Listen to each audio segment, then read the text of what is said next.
All right, I'll go, but I'll be fashionably late. Welcome to Primary Technology, the show about the tech news that matters. We're talking about all the ads this week. AI ads in the Super Bowl, ads in ChatGPT. Also, the Smarter Siri is delayed unofficially. Officially, we're going to get into that. The YouTube app finally came to Apple Vision Pro. Apple now owns Severance and might even make spin-offs and a ton more. This episode is brought to you by Claude, by Anthropic, and Clean My Mac, and of course, all of you, the members who support us directly.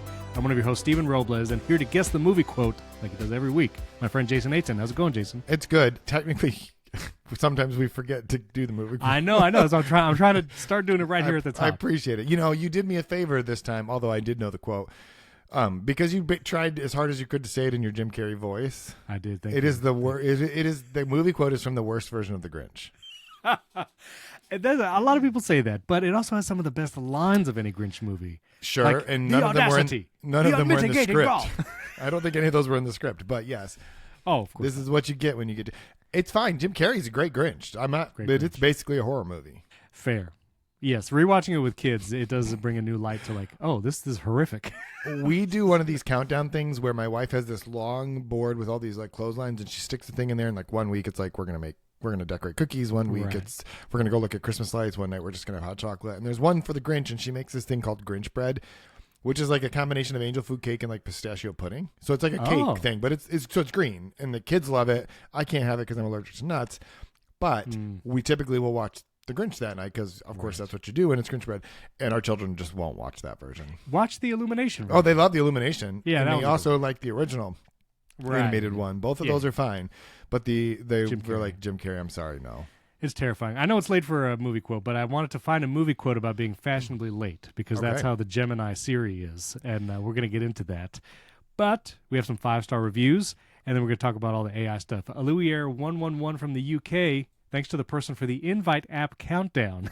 We've been talking about the Apple Invites app for the past several weeks, and yes, you can use the widget for the Invites app as a countdown to an event. And can I say, Jason, we talked about this in the bonus episode last week. I have this iPhone Air here, and here's a point here. But I made a whole video about setting up your iPhone because I had not set up an iPhone from scratch in forever.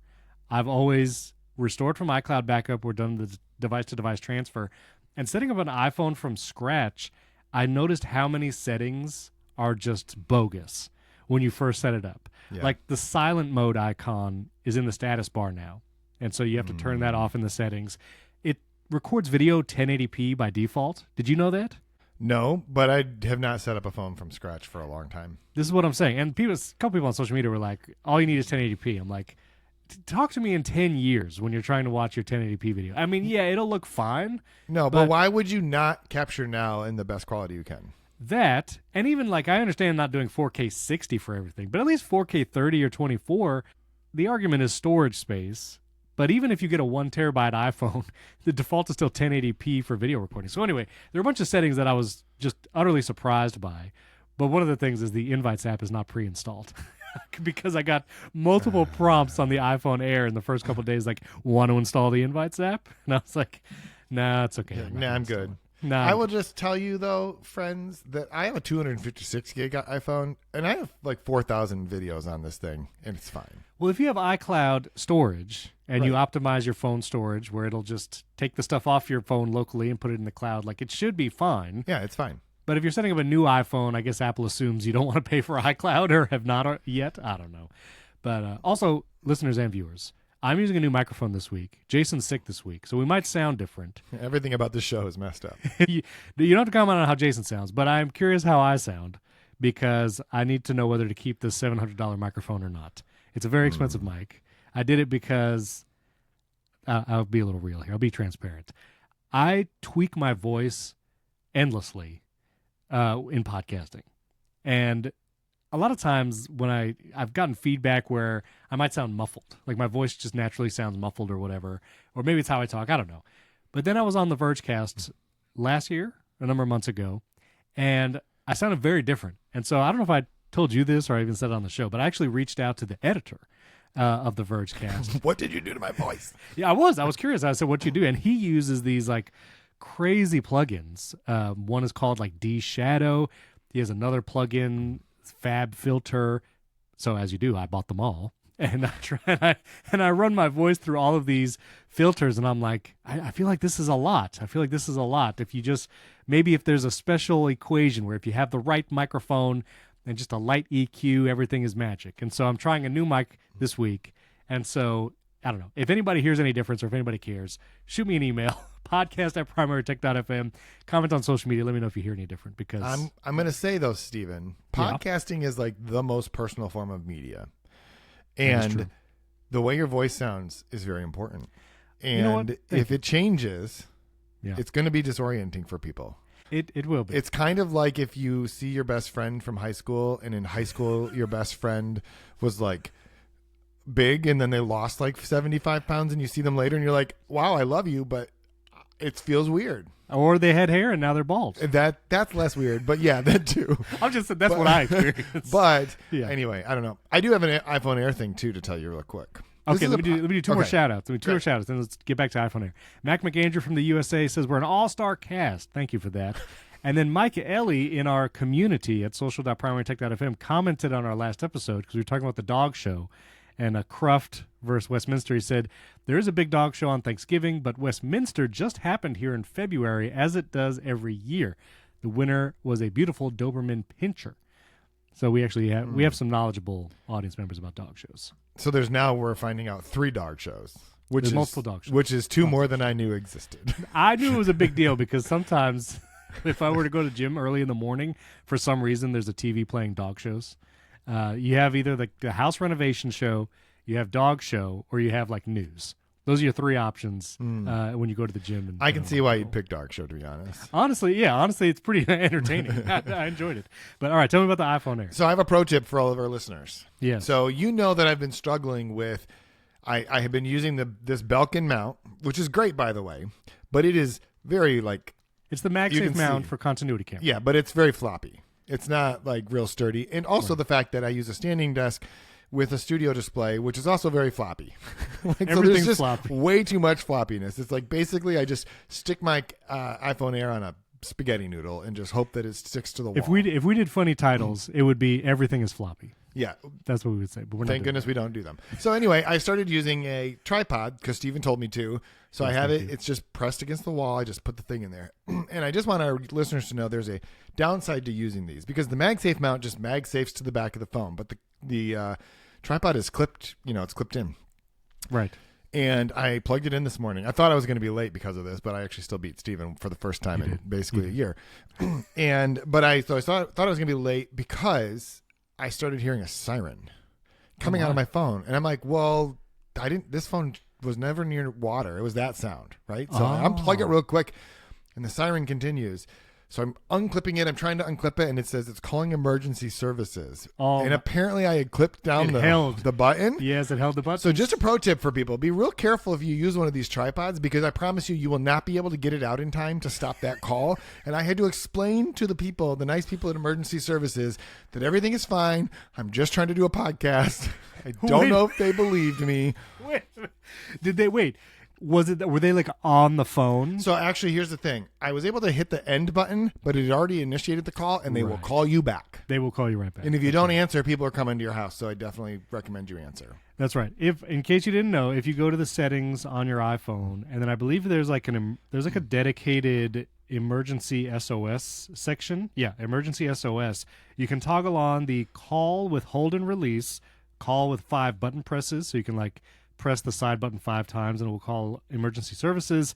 There's also a call quietly option if you were in the not have the siren. Not have the siren. And I will say, my dad, he used to garden, and he had the phone in his back pocket, and his back pocket must have crunched in such a way that it held the button, and it called the cops, and he didn't know it called the cops. It didn't make the siren noise apparently. And they just showed up at his house. Yep. They were like, was there an emergency here? The disorienting thing, or the problematic thing about this, is that it is hold and release. And it is the release that actually makes the call. Right. So the thing is, the phone is making a siren noise, and I'm like, I better get it out of the tripod. So I released it, and then it started making the call. If I just would have sat there and we had the siren going right now, that would have there'd been fine. No call. Right. That would have been fine. That's hilarious. Anyway. But yeah, I did a whole video on the settings that I would change on an iPhone when you first set it up because it is pretty wild. It is also amazing though, like how many things do sync, like focus modes. Those all sync, including the people and apps that you allow in different focus modes. So that was kind of nice. And iCloud does a good job of syncing lots of things. My Things app, speaking of things, that syncs. Reader for my RSS stuff, all that syncs. But you mentioned continuity camera, and we didn't cover this the other week, but Camo, who Reincubate is the company, they make the app Camo, which for a long time has been the app where you can use your iPhone, and it also works on Android and Windows, to use your mobile device as a webcam. They're actually suing Apple for continuity camera, saying Apple, I'm not exactly sure, like intellectual property, or copy their technology, basically, but I thought that was kind of wild that they're suing them. I always felt like Camo had, I don't think it was totally Sherlocked with continuity camera because, one, Camo works with Android and Windows. Continuity camera is iPhone to Mac only. Also, continuity camera doesn't work on older devices. I think you need an iPhone 12 and newer, and you need it to be on a modern Mac OS. So people with older iPhones and Macs, Camo is a good option. But yeah, they were suing Apple, and so I'm not sure when that is happening. Doesn't Camo also work with like DSLRs in a wired format? I think so, because the Camo app gives you a bunch of like video filters and settings that continuity camera does not. Right. So anyway, yeah, that was happening. But Camo's a great app, and so if you have an Android phone and or use Windows and or just want a different option, also like 4K. Continuity camera maxes out at 1080p, even if you use the rear camera, which continuity camera does that by default. You can do 4K video with Camo. So Camo's a great app. So you should try it. Did you watch the big game, as they say, Super Bowl? Yeah, they don't say that. They call it the Super Bowl. But yeah, I did watch it. Okay, and I set up they had done a sponsored video last year, but my Nebula X1 Pro projector and screen outside, which is just, it was huge, and it was fun. We had a bunch of people over, and the game was more of a blowout than it was an actual it was thing. a boring game. It was a boring game. But the ads, as always, are interesting. But I have to say, I made a joke during the game, which is, this is why RAM is so expensive. I'm going to show it right now if you're watching on YouTube. The amount of commercials that used de-aging on older actors and just had AI-generated content in general. There's Dunkin' Donuts commercial that had everything from, again, Jaleel White and Matt LeBlanc and Ben Affleck all de-aged. And then there was the Xfinity commercial, which used the original Jurassic Park, but de-aged Sam Neill and Laura Dern and all those characters, Jeff Goldblum. Everybody's de-aged. Jeff Goldblum's wearing a wig. And then there were just straight up like AI-generated commercials, like the Artlist one where there's a polar bear. And I'm like, this is why RAM is so expensive. This is an entire ocean was boiled to make the ads for the Super Bowl this year. Okay, just to be clear, that one was not AI. That was the Pepsi one, which they said they were very clear that they didn't use AI. It wasn't the polar bear one? Yeah, the polar bear was CG, not AI. And that was taking a shot at Coke. Although, is that the Coke Pepsi ad? This is Artlist. Oh, I don't know what that is then. Never mind. That's like the stock footage. Oh, it looks a lot like the Coke Pepsi ad, right? You saw the one where Pepsi stole the polar bears? Okay, yes. That one was not AI, but that's not what you're talking about. This was definitely AI. Well, I don't know if it was really AI or Got not. it. Okay. Yeah, I don't know. I think AI... This is Artlist AI tool, by the way. Got it. This was definitely AI. Like, they were showing the AI tools they used to got to it. do it. So they were ripping off the ripoff, is what you're saying. That's right. Exactly. Yeah, I think it's gone a little too far, Steven. It did not feel great. Like, I enjoy watching the commercials for the Super Bowl. I still remember all the iconic like Doritos commercials and Budweiser or whatever. But just like watching the commercials pop up, I'm like, that feels like AI. There was a commercial, for lack of a better word, like toilets doing things. I forget what that was for.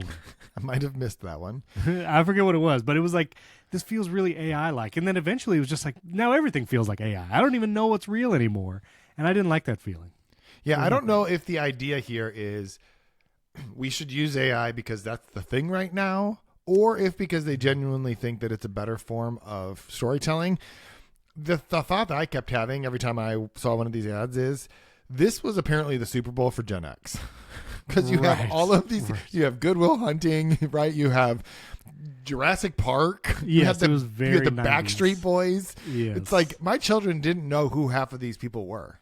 I did find that odd. They knew who Chris Hemsworth was. They're like, what's Thor doing with an Alexa Plus? Like, That one was kind of funny because at least Amazon was like playing into the everybody thinks AI is going to kill it, you know? Right. Yeah, I don't want this. So yeah, exactly. that was kind of funny, but I was not crazy about it. It did seem very odd to me, the amount of 90s nostalgia that was infused in a lot of the ads. Maybe that's just where we're at right now. Like entertainment's not sure what to do or whatever, but it did not feel great. And I don't know. I don't want to see more AI content, I feel like. But no. So which do you want less?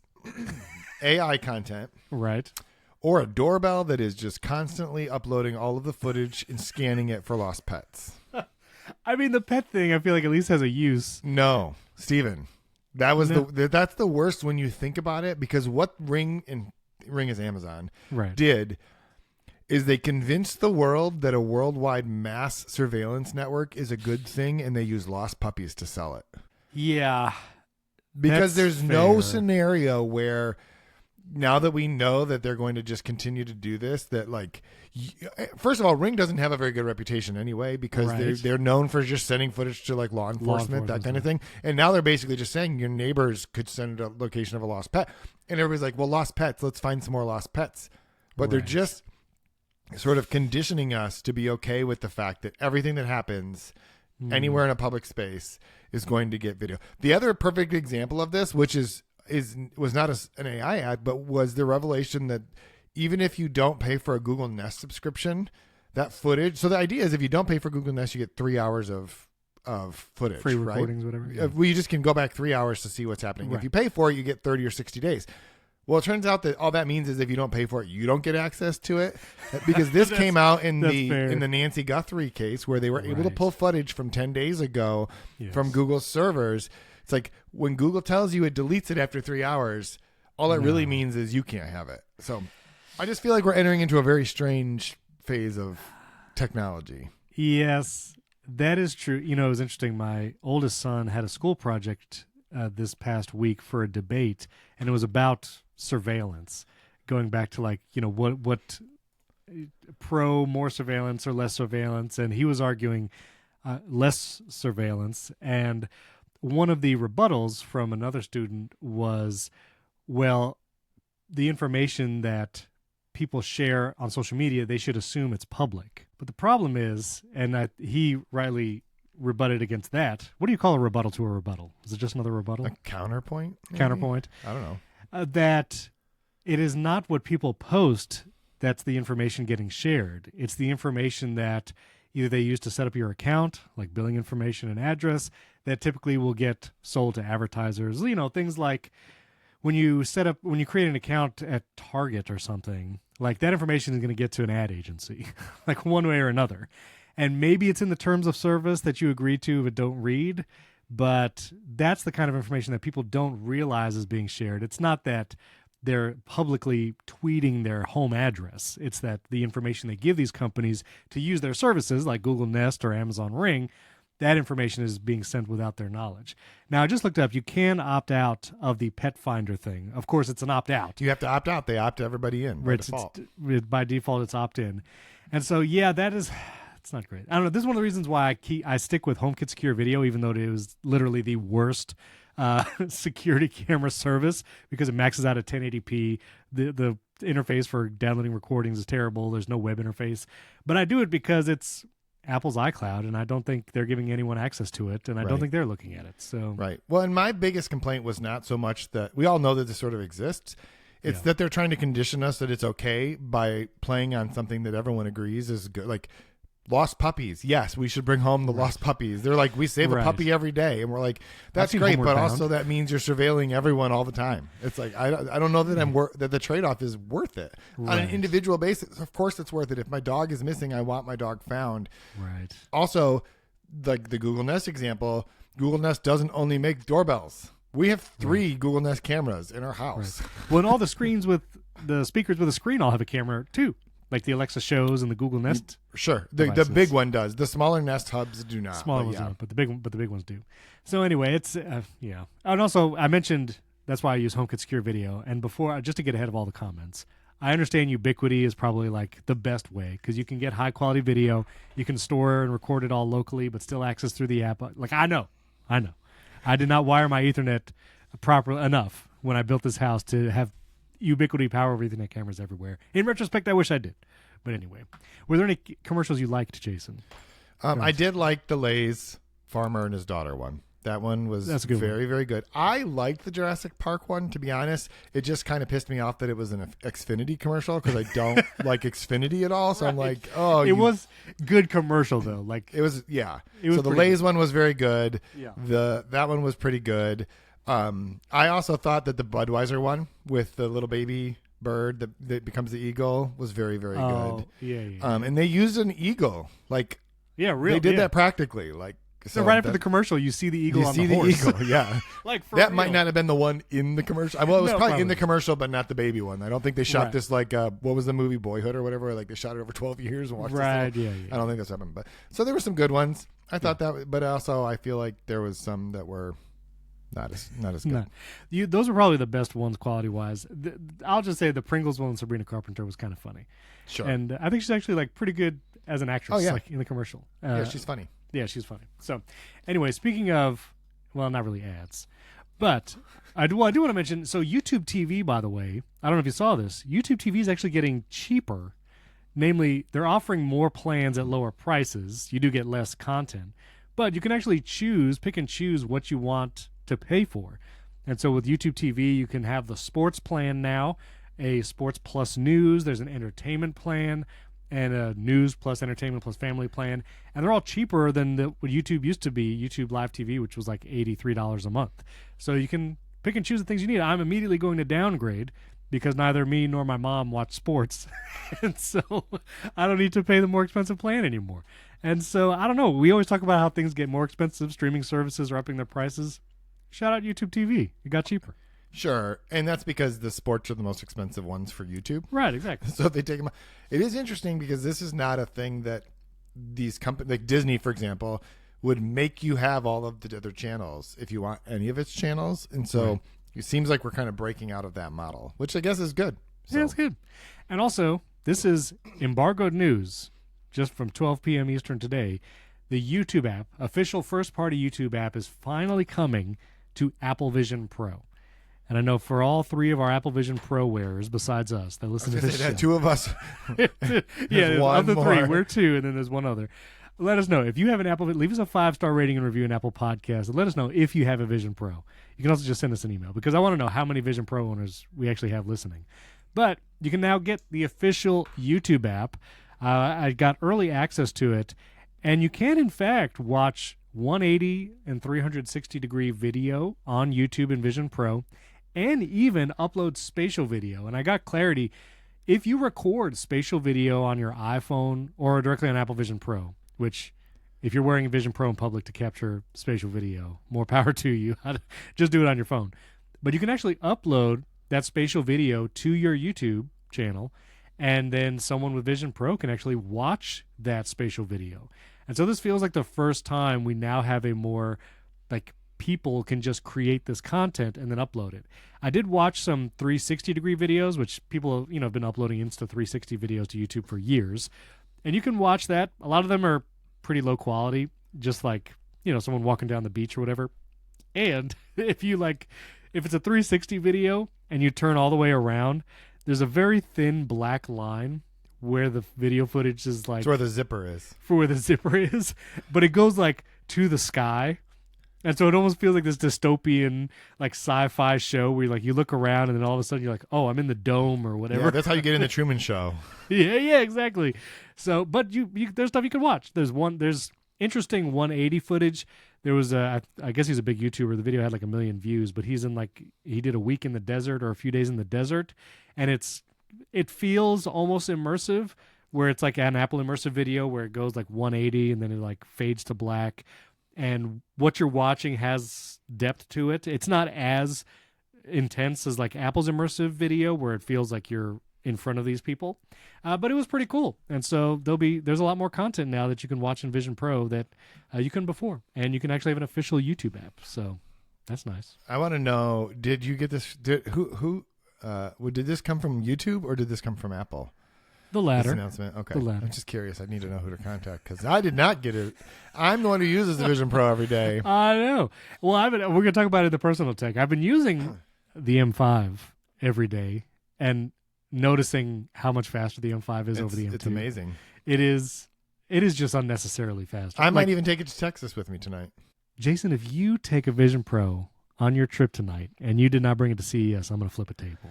Well, don't flip the one that you're using right now. But I was packing and I was like, so it's 75, 80 degrees. And so I'm like, I don't have to take all my warm clothes. So I have a bunch of extra room. I'm like, the Vision Pro would fit right there. We'll see. I'm going to be so mad if you take it. Well, just do it and wear it on the plane and then take a selfie. My daughter would have a aneurysm if I did that. It's fine. Do it anyway. All right. I think you should do it.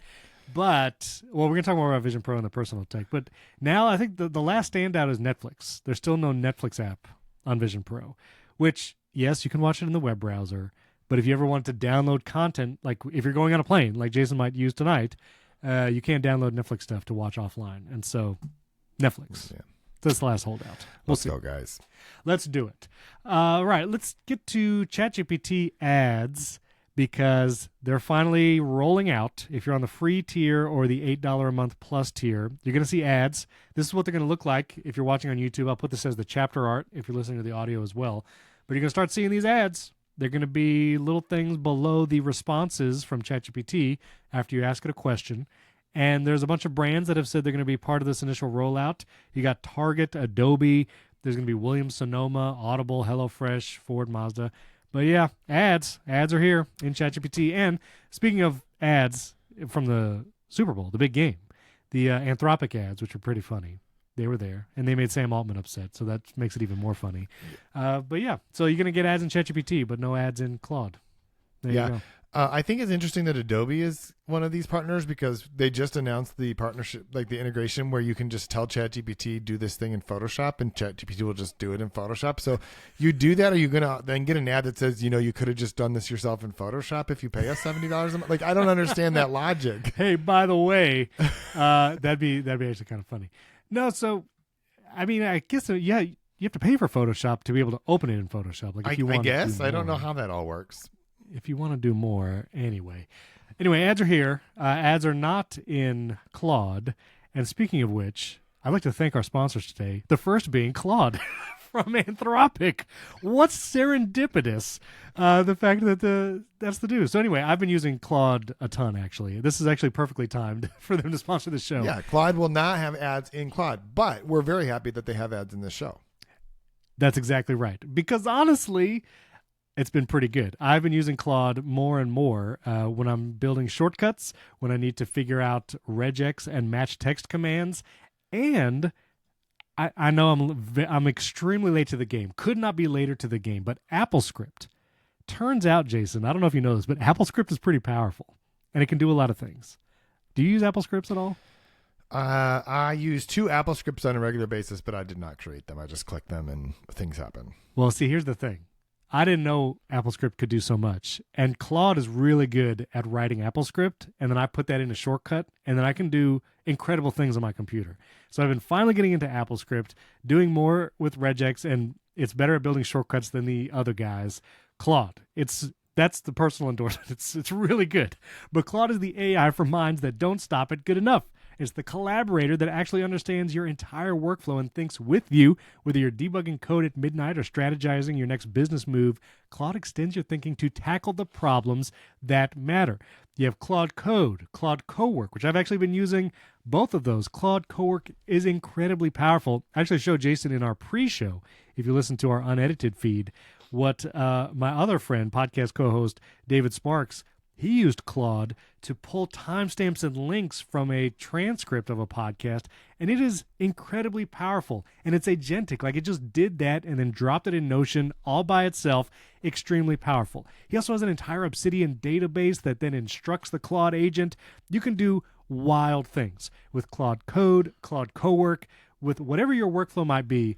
Claude is the thing that's going to help you actually get things done. So if you're ready to tackle bigger problems, get started with Claude today at claude.ai/primary. That link is also in the show notes. That's claude.ai/primary. And check out Claude Pro. I personally pay for Claude Pro, which includes access to all of the features mentioned in today's episode. Claude.ai/primary. Our thanks to Anthropic and Claude for sponsoring this episode, and our friends, which I found David Sparks also use, Clean My Mac. Clean My Mac is the great way to keep your Mac neat and tidy, clean out the junk, free up personal space. It can do all of that. One of my favorite features of Clean My Mac, which I've used for years, is when you're going to delete an app that you didn't install from the App Store, but you want to get rid of all those little files in the application support folder and library. Clean My Mac will do it. It'll find all those little files and get them out of there. So you actually free up that space on your Mac. Of course, you could scan your Mac, find ways to optimize it. You can also it helps clean up your cloud storage, whether it's iCloud or Dropbox or Google Drive. It can go and find those big files, help you clean out the ones to make more space. And it can even do things like find the big messages attachments, because a lot of times the messages stuff or the storage that gets taken up on your Mac is from messages. Sometimes they're big attachments, or if someone sent you a video file, well, Clean My Mac can help you identify all of that. Plus, it can do things like remove malware from your Mac. It's incredible. Clean My Mac, it is one of the best utilities you can get for your Mac, and you can try it today. Get tidy today. Try 7 days free and use our code PrimaryTech, all one word, for 20% off at clnmy.com/primarytech. That's clnmy.com/primarytech. That link is in the show notes. You can just click it there to get 20% off Clean My Mac. Our thanks to Clean My Mac for sponsoring this episode. Now, we had some Apple and Assistant news, and you're going to see if we're going to take issue with my tweet, because I took issue with Gurman. Because we're going to get to it. But anyway, iOS 26.3 came out. There's not really many big features. There's like a better transfer to Android feature. There's a lot of security improvements. I'm hoping for more bug fixes. I updated all my devices yesterday, so I'll keep you posted on that. We'll see if we actually do get it. There's like slight differences to like wallpaper stuff, but 26.3 is out for all of your devices. But the big milestone was going to be, well, once 26.3 comes out publicly, that means 26.4 beta will be coming out soon, and that should be the first one with Gemini powering the voice assistant on iPhone, which, again, was never officially announced, but we'll get to that. But basically, as soon as 26.3 dropped, Mark Gurman over at Bloomberg, he was like, oh, Apple has run into some snags. And after planning to include the new assistant capabilities in 26.4, an operating system slated for March, Apple is now working to spread them out over future versions, 26.5, maybe due in May, or even iOS 27 coming out in September. Now, I posted a little joke on social media, as you do. I basically was like, the thing that Apple never announced officially has been officially delayed to an unofficial date by Mark Gurman. And I made that joke because here's the thing. Apple never said 26.4 was going to have new features for the Assistant. The only things Apple has officially said, one, and a bunch of people on social media was like, well, they announced the stuff in WWDC 2024, and so, yeah, they already announced the stuff. And they said it was coming in 2025. And they said it was coming in 2025. They for sure missed all of that. But they released an official statement specifically to Gruber over at Daring Fireball, and I'm going to read the quote here. This is from last March 2025. This is from Jacqueline Roy, an Apple spokeswoman. Verbatim, it says, we've also been working on a more personalized Siri, giving it more awareness of your personal context, as well as the ability to take action for you within and across your apps. It's going to take us longer than we thought to deliver on these features, and we anticipate rolling them out in the coming year. Now, in the coming year is Apple speak for like maybe 2025. Sometime after today. Maybe by the heat death of the universe, like coming sometime this year. So this was the only Apple statement that spoke to a timeline for these features. Now, the most generous reading of in the coming year would be a year from now. And so a year from March 2025 is March 2026, which is, I think, why people were assuming, and Mark Gurman, with some supposed inside info, said that, well, at 26.4, which should be coming out in March 2026, will have these features. That was basically all speculation. Again, Apple never said an official iOS point number that these features were going to coming out. No month specifically.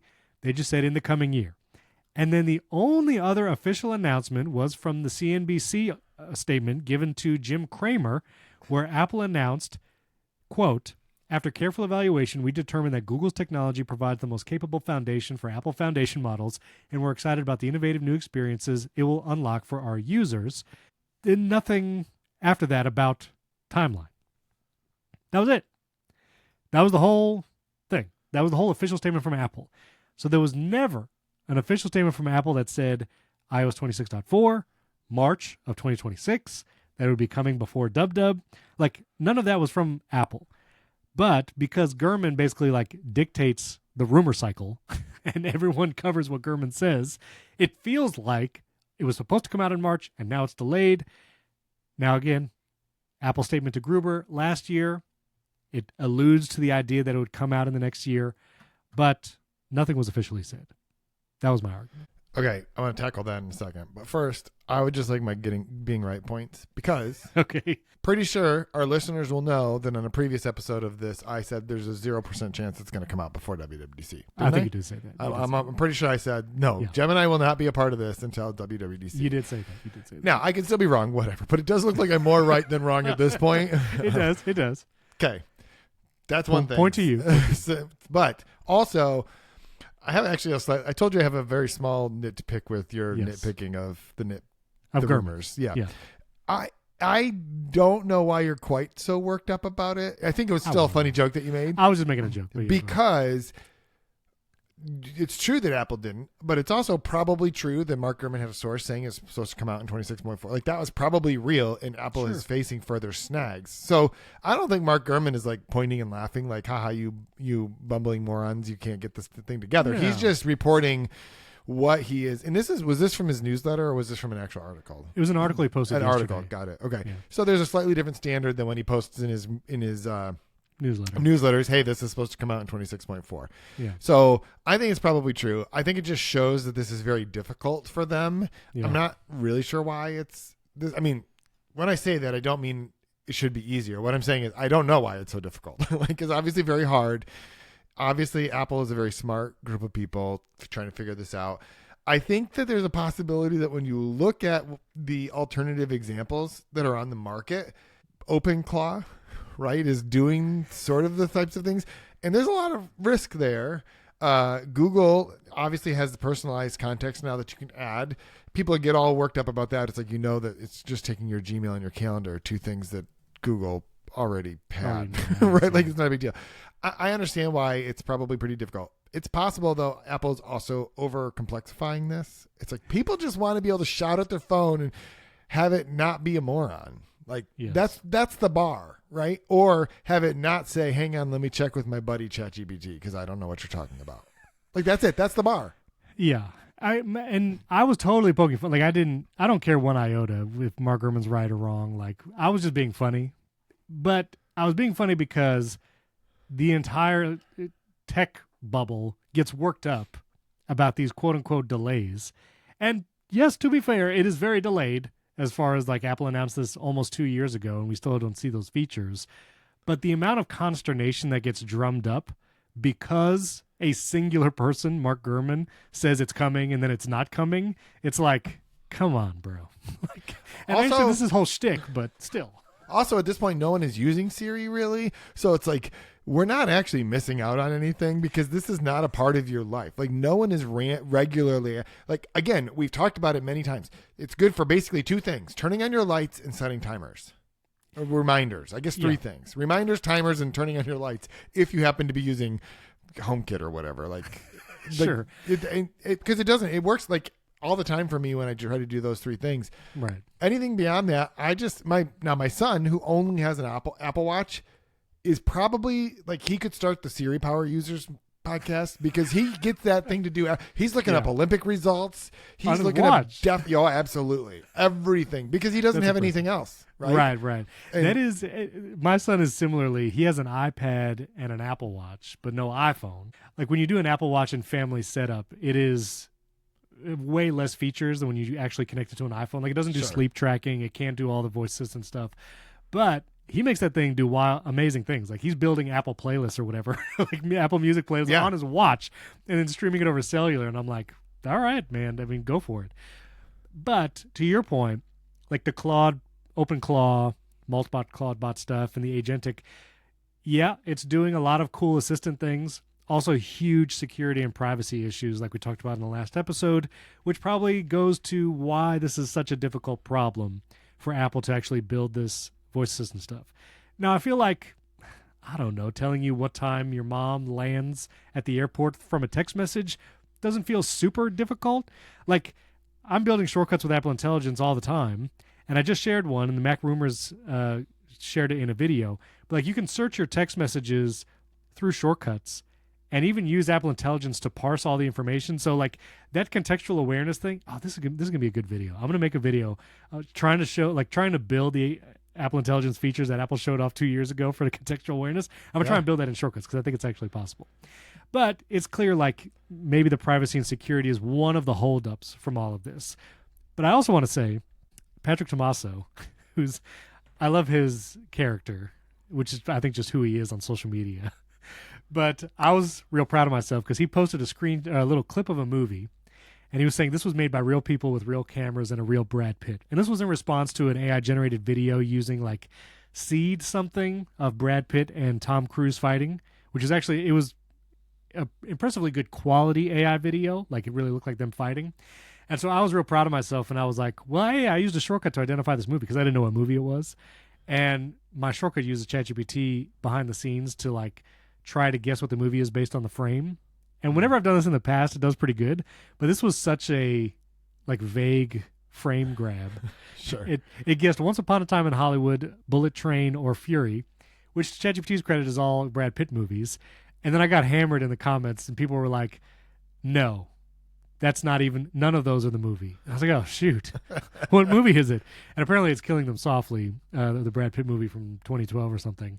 But Patrick Tomaso replied, and he was like, I hope this uses AI because it's bleep. He used an expletive.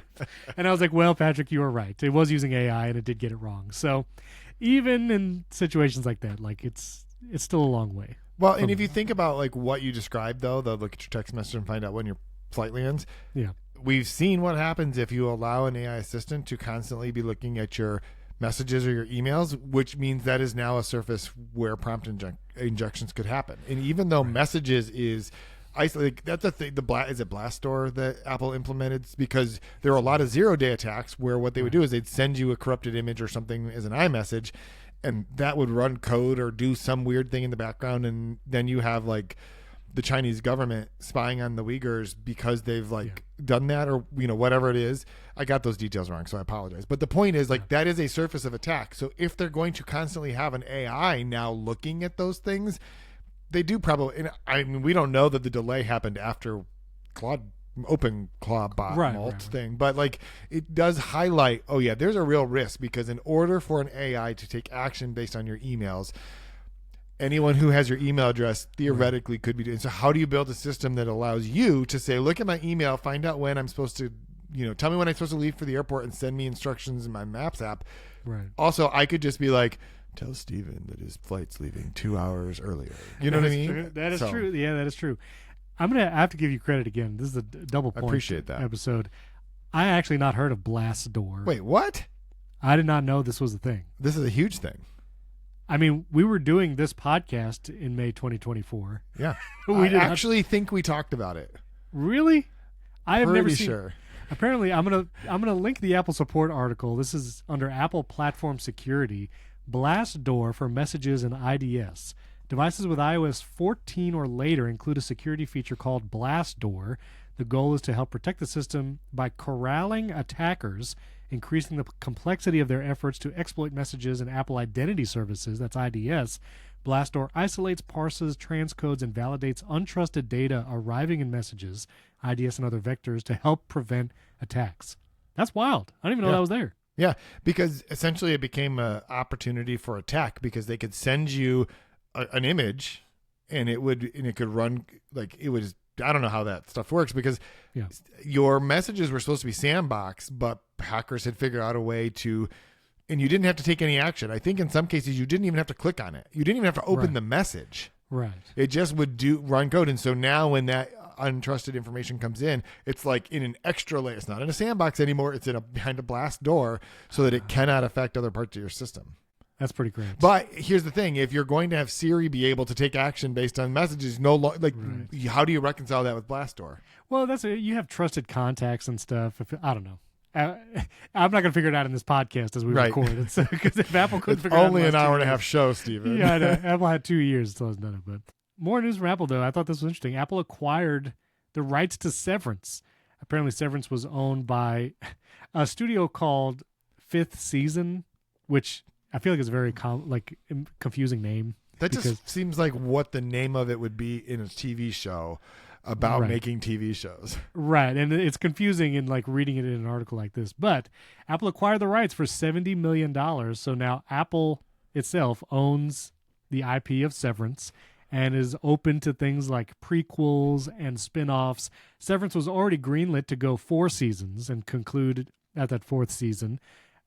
This does not imply a 5th season, even though the name of the production company seems to allude to that, but that we might see more Severance stuff because Apple now owns it, Apple Studios.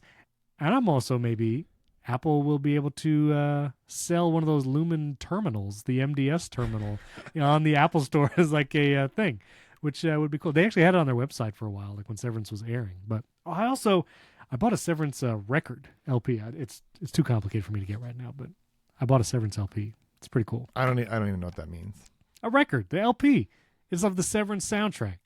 You have a record player? You know what? In fact, I do. I do because the Verge shared around the holidays a Woot deal or something. Where sorry, everything in my office is falling apart because You're saying a lot of words that I don't understand. And of course, it's not in the box that I thought it was in. So never mind. This is a good story. Oh no! Wait! Hold on! I'm gonna get it.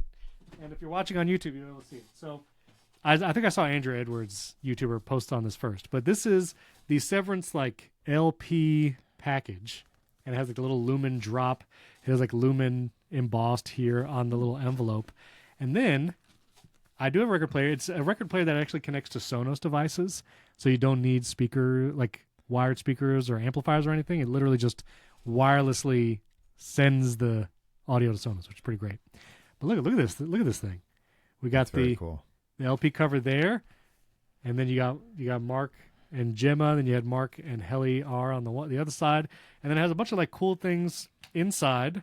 One of them is here's Helly R, and the artwork is really cool, and then the record's in here, and you can listen to the soundtrack. There's also a bunch of Easter egg type stuff. You have the sketches and stuff. Look at this. You get the sketches, and then Irving's sketch of the door and the hallway. You get a bunch of cool stuff. I really just like that the AI summary of this part of the conversation would be Apple bought Severance, Steven bought a record. That's right. That's right. We both bought something Severance related. All right. Now this is not Apple related, but Jony Ive, he designed the inside of a car, the Jony Ive Ferrari. Sort of. I mean, from what? So Grumman. Gruber. Yes. Okay, reboot that. No, Gruber, leave it all Gruber was apparently there. Yes, he went in person and saw this. And he said there was not a car. There was literally just a dashboard of a car, and then somewhere else there was a seat. Which is hilarious. They're going to reveal the exterior of this Ferrari, I guess, later this year. But all these internal controls, and there's a lot of screens, but there's also a lot of physical controls, which, in the age of electric cars and everything's virtual, this was probably what Gruber saw. It's just a separate seat off and then the instrument panel. Anyway. This does not look like a Ferrari to me. I mean, I don't know what a Ferrari feel like a Ferrari. This doesn't look like a Ferrari.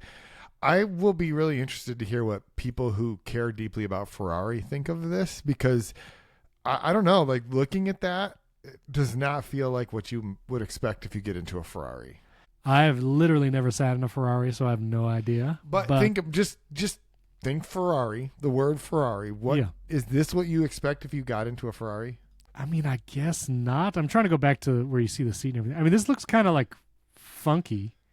There's a center screen that's tilted towards the driver, which doesn't feel that kind of feels weird. But there's physical toggle switches and buttons, but as well as a screen. I don't know. Jony Ive designed this, and he's real happy about it. So. He's real happy about it. Again, I kind of feel like the people at Ferrari didn't get to see this until the announcement. I don't know. Maybe I'm wrong. I just don't feel like this looks like. I don't know. Maybe it's because the only Ferraris I've ever seen are F1 cars.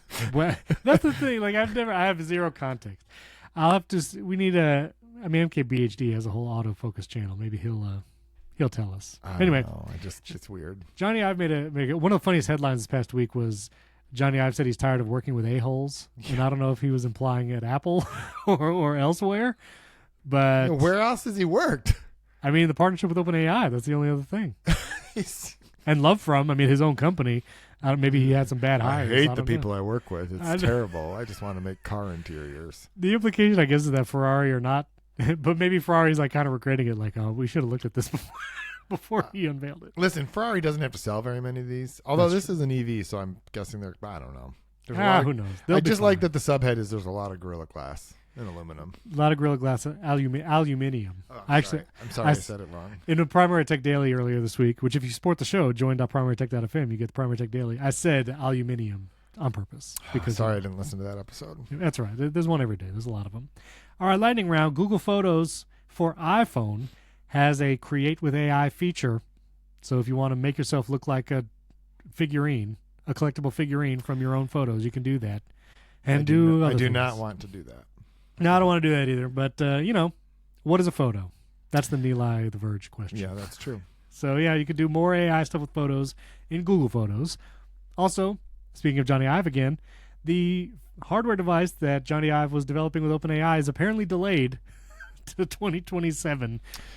I think it needs iOS 26.4. That's the problem. Thank you. That is the correct response. So, we'll see. Either that or it's because he's making a car for Ferrari and... That is quite the. I mean, Jony Ive's over here, Ferrari's over at OpenAI. We still might see an unveiling of a device. They might at the end of this year actually show it off, but I don't know.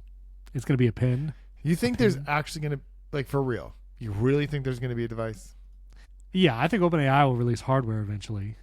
I don't know if it's going to be good, but they will. I think they should do that. I just want to be on record now. I don't think they should do that. Do you think that they? Okay. Sam Altman wants to hold a device on stage. He wants to hold a device. Yeah, I mean, he could just get an iPhone. It'd be fine. They do use MacBooks in all their live Get him an iPhone. Somebody get Sam Altman an iPhone, please. He's using it. He's probably using an iPhone Air. Also, the AirDrop is coming to more Android phones. The Quick Share AirDrop interoperability, which is on the Google Pixel 10 series, it's going to be rolling out to more Android phones very soon. Samsung Unpacked, by the way, I didn't have an article in here, but Samsung Galaxy Unpacked is at the end of this month, and so we will be seeing the S26 lineup. Maybe we'll hear something about Quick Share, AirDrop functionality there. And then I thought this was already news, Jason, but apparently you can post on Threads, Dear Algo, and then customize your feed, your For You feed, by what you say, Dear Algo. I thought they've been talking about it for a while, but I guess maybe now officially you can do it, because all I see now are people saying, Dear Algo, this, and then you get the little check mark saying, this person's feed has been updated. I'm like, that seems unnecessary. You should say, Dear Algo, stop showing me Dear Algo posts and see if that works. See if it works. Let's find out. It should work. So you could tell Jason's doing it right now. So that's Dear Algo. Also, TikTok launched an opt-in local feed. So if you give TikTok your location, it will show you a feed of local businesses that, and sometimes I do discover places locally because of TikTok or Instagram Reels, and it's like, oh, I mean, there it is. This is a place that's like 10 minutes away. But now if you just want to see all stuff that's local to you, you can opt into this to TikTok and see local stuff. I do honestly feel like this could be a benefit to things like small businesses that are trying to get the word out but don't have money to maybe pay for promoted ads or promoted Reels. Giving TikTok your location, that privacy implication notwithstanding, it's a thing. Jason's not even on TikTok. So it didn't work. Oh, wait, the Dear Algo didn't work? Yeah, I did it wrong, I bet. Yeah, you probably did it wrong. You're holding it wrong. That's definitely. Hang on, I gotta go reboot it real quick. Yeah, thanks. I gotta reboot my Threads. And then, finally, before we get to personal tech, Coinbase, they rolled out an AI tool that can take agentic action on your crypto investments. and it could basically make trades for you. This feels like the worst idea No, ever. I think everyone should do this. Everyone who has a crypto wallet with Coinbase should 100% do this. Just please, and give me your email address. Right. So I don't know if you follow. I don't follow crypto stuff, but I have been hearing in the ether that like Bitcoin is like taking. Ether is a coin, right? Ether is I know. Okay, just checking. Ether, Ethereum, Elysium, whatever. But I heard Bitcoin is like diving back to like pre-2019 levels. Like it's not doing well. And so I don't know. Maybe Coinbase is trying to drum up some activity by saying, just let AI agents invest for you. What could possibly go wrong? And what will you do when it goes wrong? Literally, you can do nothing. Nothing. You can't do anything. Just don't understand this. Yeah. So anyway, that was the news. All right. I want to talk about personal tech. Vision Pro. Do you really still use Vision Pro every day? Almost. I mean, there are some days when I don't, but not because I'm not wearing that today. It just other stuff's going on. And you're reading articles in. What do you do? What are you doing? I typically do a lot of my research and stuff using it with the virtual display for the Mac. It's just great because I can be sitting in my living room, not even sitting out here, but I can have the big screen in front of me. I can have, I will often have several Vision Pro windows open as well. I probably should figure out there might be ways to make this already set up for me. I don't know. I mean, do you use the universal control where you can control the vision window? Yeah, I'm just saying it'd be really nice if every time I put my thing on, I could just tap a thing and it'd be like, boom, you have your virtual Mac display, and then you also have these two other things that you always use. Because typically I'll have my email off and I'll have Slack off over on the other side, and I'll have my messages open as Vision Pro windows. Sure. Because then they're not taking up space on the virtual Mac display. The fact that you installed Slack on your Vision Pro that is a choice. I know. I'm just saying. Well, anyway. I wish I hadn't said that publicly, but. That's all right. No, you've said it before on the show. It's fine. So I wanted to do something fun with Vision Pro. And I wanted to see, could I get Smash Bros. Into Vision Pro and play it there? Which Smash Bros. We play it on the Nintendo Switch 2. And there are apps like Castaway where you can basically connect a video capture USB dongle to your iPad, and then you can send that to Vision Pro using the Castaway app. But it is pretty laggy because it's, your iPad is wirelessly sending the signal to your network, and then your Vision Pro is having to wirelessly pull the signal back down. And so it's pretty laggy. The Castaway app will freeze periodically, and if you play Smash Bros, you need some pretty fast response times. So I wanted to try an NDI box, which I mentioned this, I think, on the last week's episode, but this is the NDI box that I got. And what it does is it can take HDMI in and then connects to your network via Ethernet to send that video signal anywhere you want on the network. And then you can use an app to view that video feed. I found an app called Vixio, VXIO, and they make a Vision Pro app. It's also on iPad and the Mac. And basically, in my Vision Pro, after I connect the Nintendo Switch to the NDI box to my home network, I can then, in Vision Pro, open the Vixio app and view my Nintendo Switch feed, which is pretty cool. And then the wireless controller, the Switch 2 Pro controller, has a pretty good range. And so I could basically be sitting in my bedroom, wake up the Switch with the Pro controller, put on Vision Pro, and play Smash Bros. In Vision Pro with just holding the controller. And the NDI box has HDMI in and out, so I can keep it connected to my home theater system. So nothing changes there. And if you wanted to play the Switch on the TV, everything's still hooked up. But now I can play Switch in my Vision Pro, make it as big as I want. And multiple Vision Pros can even access the stream at the same time. So because I have the M5 review unit from Apple, and I still have my old M2 Vision Pro, me and my son both put on Vision Pro, and we were both playing Smash Bros. Sometimes it would drop a few frames here and there, but it did pretty good. I mean, I was even screen recording while we were doing it, and it worked. You could play Switch in Vision Pro over NDI, and it's pretty fun. So, I mean, I don't think MacGyver ever complained about dropped frames. This is what I'm saying. When you're using duct tape and baling wire and whatever. Exactly. Yeah. So it was fun. This was such a niche project. This was really just for me. I just wanted to see if it was possible. Yeah, you wanted to tinker. I wanted to tinker. We talked about tinkering last week. Video totally bombed. It has 2,500 views. No one's going to watch this. And no one's going to buy a $700 box to put an HDMI source. But so that they can watch something or to play a game in a $3,500 Vision Pro. That's the thing. You can get a really nice television for that. Exactly. So anyway, it was fun and it actually worked. But my more personal take is I need to complain about UPS. Because I wanted... Well, hold on. We've done that before. But okay, it's a good topic. This is like the Verge has like Brendan Carr's a dummy. Yes. We have I Hate UPS. That's right. America's second favorite podcast. UPS is a dummy. We did it. We did. UPS is terrible. I wanted my video to show 3 ways to get a video source into Vision Pro. Because that's comedy, that's whatever. 3 ways. The Castaway app, the NDI box, and I wanted to see if I could use the developer strap with Vision Pro and a video dongle to get 0 latency video signal into Vision Pro. And the PlayStation Portal app in Vision Pro actually has the developer strap as an input selection available. So you can actually choose the developer strap to use with your Vision Pro, with the PlayStation Portal app. So it's like, all right, I'm going to expedite ship the developer strap and try that, and then the video can have 3 ways to get video into it. So I overnight it. I was making the video on a Friday. I ordered it on like Wednesday. Should have gotten there Thursday, the developer strap.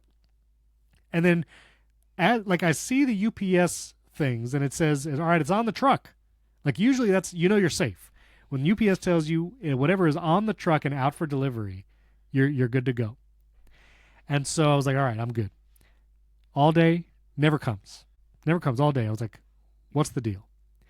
And so I checked the UPS app, and it says, the address is incorrect. We can't deliver this. And apparently, you have to order the developer strap through Apple's developer website. And for some reason, my address in the developer website includes the additional 4 digits on my zip code. So the zip code's like 9 digits long. And apparently how that address got shared to UPS, it like put all the digits together, so it looked like I had a 9-digit zip code without a hyphen. And so UPS was like, sorry, we can't figure out where this is. Yeah, because they never deal with addresses. They're like totally new to have to figure out an address before. Which, listen, UPS is at my house every other day, okay? Like, they're here a lot. The address was totally the same except for the additional 4 digits on the zip code. I tried doing the chat with UPS. I tried. Oh wait, that's the part I want to hear. That's the part I want to hear about. Is try doing the chat. Well, here's the thing. I tried the chat, but Apple will sometimes restrict any changes being made to the delivery, so you can't do it. So I tried the chat. I even tried it in the My UPS My Choice. I'm signed up for all their stuff. I got all the access to the UPS stuff, and it was like, we can't change this delivery because of sender restrictions, which Apple does sometimes. So I couldn't change the address. I couldn't just take the 4 digits off the address. So I was like, okay, what other options do I have? And it wouldn't let me select any other option. Like I couldn't give it to a UPS drop-off point. I couldn't pick it up at some other location. They have like whatever, Walgreens, or I think they're FedEx. But anyway, you could pick it up somewhere. Couldn't do that. The only other choice I had was to leave with a neighbor. This is apparently an option you can have with UPS. Wait, hold on, Stephen. Yeah. I just want to make sure I'm clear. We can't give this to you. Correct. But we can give it to your neighbor. That is an option in the UPS My Choice. You can leave it with a neighbor. And here's the funny thing. I chose leave with a neighbor and then put in my own address. I put in my own address without the additional 4 digits in the zip code. And they're like, no problem. We'll leave it with the neighbor. And then it never came. Still has not come. They never attempted to leave it with a neighbor, who would have been me. They never did. And so now my only other option was to return to sender. And they're like, oh, yeah, we can return it to sender, no problem. And so I never got it. I never got my developer strap. I don't know if I'm going to get a refund. I did Apple support. I contacted the Apple support chat, and I was like, hey, UPS isn't delivering this. Can you change the address, take off the last 4 digits? They're like, no problem. We got it. That was last week. I don't know if Apple ever did that. I don't know if UPS ever got the change. I never got my developer strap. I don't know if I should try to order another one. I don't know if I care enough now. I mean, I already posted the video. I'm not going to do anything with it. And I'm like, come on.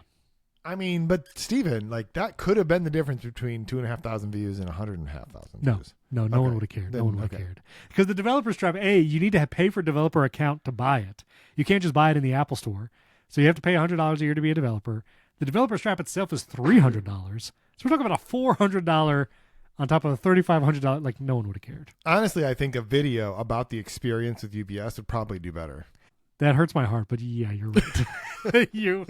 You are right. So anyway, I just needed to get that off my chest because I never got my developer strap. I think I'm going to try and order it again just to see if it'll arrive now. Like, see if I can get it. Because if the developer strap would have worked, I would have had the battery for Apple Vision Pro hanging off one side. I would have had HDMI cable and a dongle hanging off the other, and I was going to make a joke that, like, I'm in Cerebro. Like, I was going to have like all these, and I thought that joke would have been funny, but I never got a chance to make it. But UPS did not think it was going to be funny. No. And I've literally seen my UPS guy multiple times. He delivered this microphone. Like, I should have asked him like I did to meet my Vision Pro UPS delivery guy at a gas station. I should have asked him, hey, you got a package that maybe looks like my address in that truck? It was supposedly in the truck. Anyway, I want to talk about something more fun in the bonus episode. I'm going to ask Jason a question. What is the most overrated Apple product, app, or service? And I'm going to curious his answer. David Sparks asked me this question in the first full episode of Mac Power Users I did, which comes out Sunday, and I crashed out because I didn't know what to say, and then I was afraid everyone would hate me if I said the wrong thing. So I'm going to answer it too, though, because I have an answer. But it's going to be in our bonus episode. And if you want to listen to our bonus episode or the unedited and ad-free version of the show and get Primary Tech Daily Monday through Friday, go to join.primarytech.fm or just click that link down in the show notes, and you can support this show. I've seen people signing up the last couple of weeks. Thank you so much for your support. We really appreciate it. You can also sign up directly in Apple Podcasts if you prefer that, and you get all those same benefits.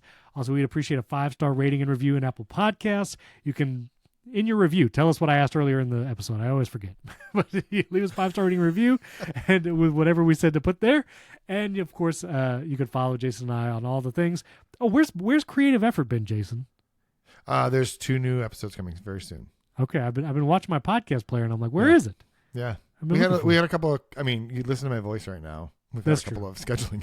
Scheduling interview gets tough. I don't envy you. Well, and I have several people scheduled. It was just like, these are people who have very busy schedules, and so the timing of when they're coming. But we got to record it. Yeah, I got some cool ones coming that I think people are going to really like. Oh, very good. Well, subscribe to one of your colleagues is coming soon. So what? One of your colleagues. So. I'm not going to say anymore. I'll tell you later. Oh, wait, no, I remember. Okay, yeah. Jason has some very cool episodes. Creative Effort, Jason's podcast. New episodes coming very soon, and I'll put that link down in the show notes as well. We're going to go record a bonus episode. Thanks for listening. Thanks for watching. We'll catch you next time.